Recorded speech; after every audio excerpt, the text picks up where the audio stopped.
911, what's your emergency?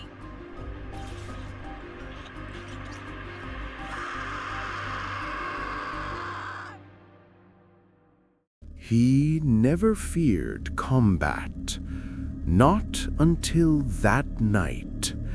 Not until something in the ruins started moving toward him in complete silence.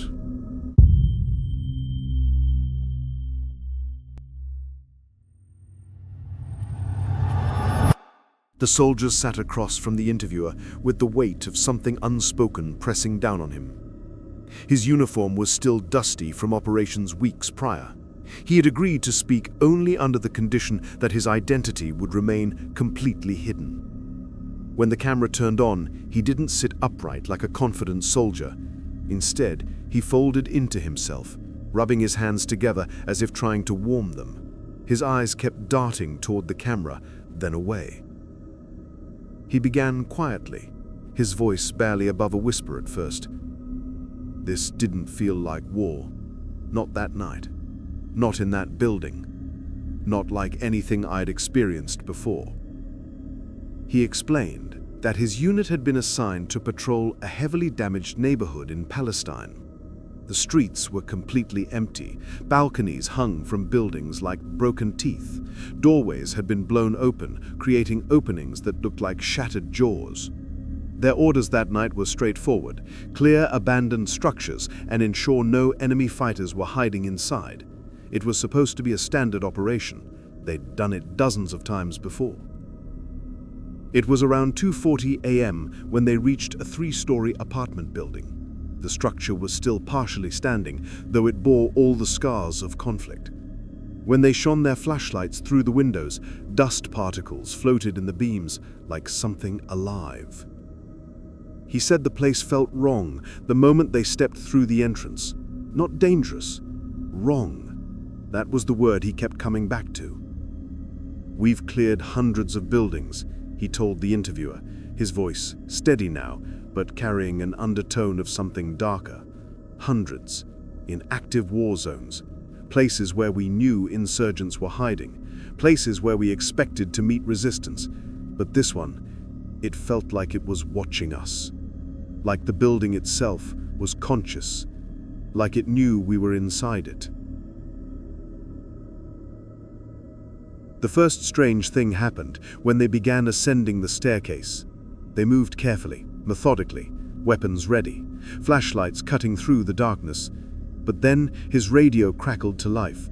Not with the usual static that you get from communications equipment. It crackled, and then it wasn't static at all. It was breathing. Slow, heavy breathing, deep and rhythmic, like something large was breathing directly into the microphone on the other end of the line. He tried adjusting the dial, switching channels, checking the equipment. Nothing changed. The breathing continued. It actually got louder, more pronounced, more present.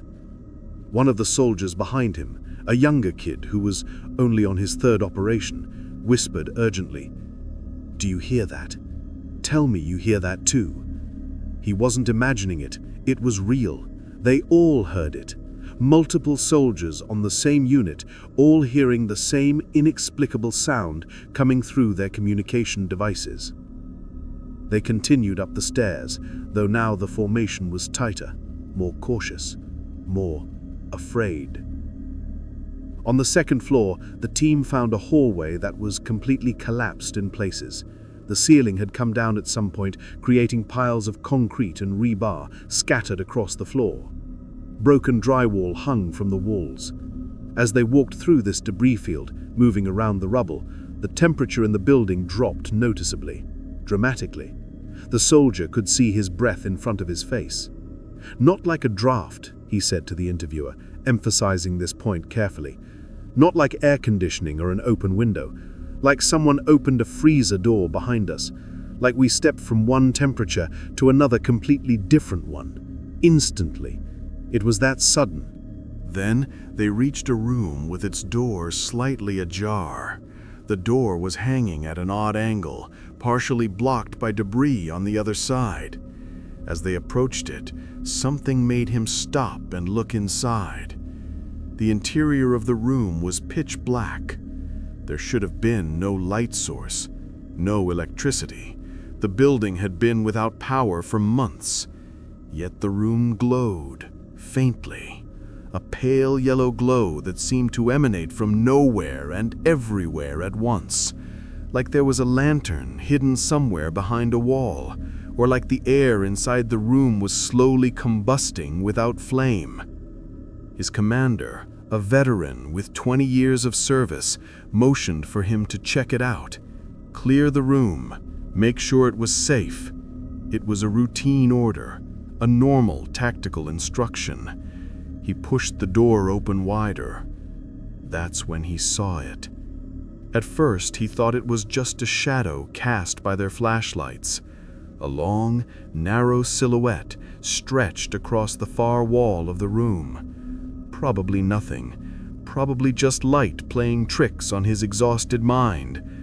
But when he moved his flashlight beam, when he deliberately aimed the light directly at the shadow to dispel it and confirm it was nothing, the shadow didn't move. It didn't disappear. It remained exactly where it was, standing upright against the wall, perfectly still. Too tall, too thin, almost drifting in and out of focus, like heat rising from hot asphalt on a summer day, distorting everything behind it. His breathing grew noticeably unsteady at this part of the interview. You could hear it in his voice. The memory was affecting him physically, even now, weeks later. He described the figure as he searched for the right words, struggling to articulate something that existed outside normal comprehension. He said the figure pulled the darkness around itself. That was his exact phrase. It bent the corners of the room inward, as if the very geometry of space was warping around its presence. There were no footsteps, no sound whatsoever, just a silence so heavy and so absolute that it felt like physical pressure on his chest, like something was pushing down on him from the inside. Then, every radio in the unit fired at once. Not voices, not commands, not any kind of human communication, but a single word whispered repeatedly, distorted and layered over itself, echoing through every communication device they carried. Leave, leave, leave. The figure shifted, slowly, unnaturally. It didn't walk, it didn't stride toward them. It moved like it was floating, like gravity didn't apply to it in the same way it applied to human bodies. The movement was deliberate, but wrong, fundamentally incompatible with how things move in the physical world. That's when the soldier panicked. He did something he said he'd never done before in his entire military career, across multiple deployments, across combat situations where lives were on the line. He ran. Not a tactical retreat, not a strategic withdrawal. He ran. Pure panic, pure survival instinct overriding training and discipline. "Combat doesn't scare me," he said to the interviewer, and you could hear the confusion in his voice, the struggle to reconcile his training with what he experienced. "I've been trained for combat since I was 18 years old. I've faced actual gunfire. I've been in situations where people were trying to kill me. I've looked death in the face multiple times. But that thing, whatever it wasn't human, and it didn't want us there. It wanted us to leave, and that was the most terrifying thing I've ever experienced." His unit retreated from the building, all of them. They reported the incident up the chain of command, but the report was filed as a false alarm, possible equipment malfunction, stress-induced hallucination. The building was cleared and marked as secure. The interviewer asked him carefully if he believed the entity was tied to the history of the building or connected to the conflict in some way. He shook his head slowly. No, this wasn't about soldiers or civilians. This wasn't about any of the human conflict. This felt older, like it had been there long before the war. Like the walls held something that survived everything else, all the bombs, all the destruction, all the death. It survived it all, and it was still there, waiting. He leaned forward, his voice lowering to a trembling whisper, the kind of voice you use when you're afraid of being overheard by something, by someone, by something that might still be listening. I've seen war. I've seen what human beings do to each other when fear takes over. I've seen destruction. I've seen loss. But that night, that wasn't human. That was something else watching us, something that doesn't belong to our world, and it knew we were there. If one soldier fled from an unseen presence in those ruins, what else waits inside the abandoned buildings no one dares to search? What other things have learned to hide in the darkness, waiting for the next group of people, brave or foolish enough, to enter? Subscribe for the next story, because some ruins hold secrets that were never meant to be disturbed.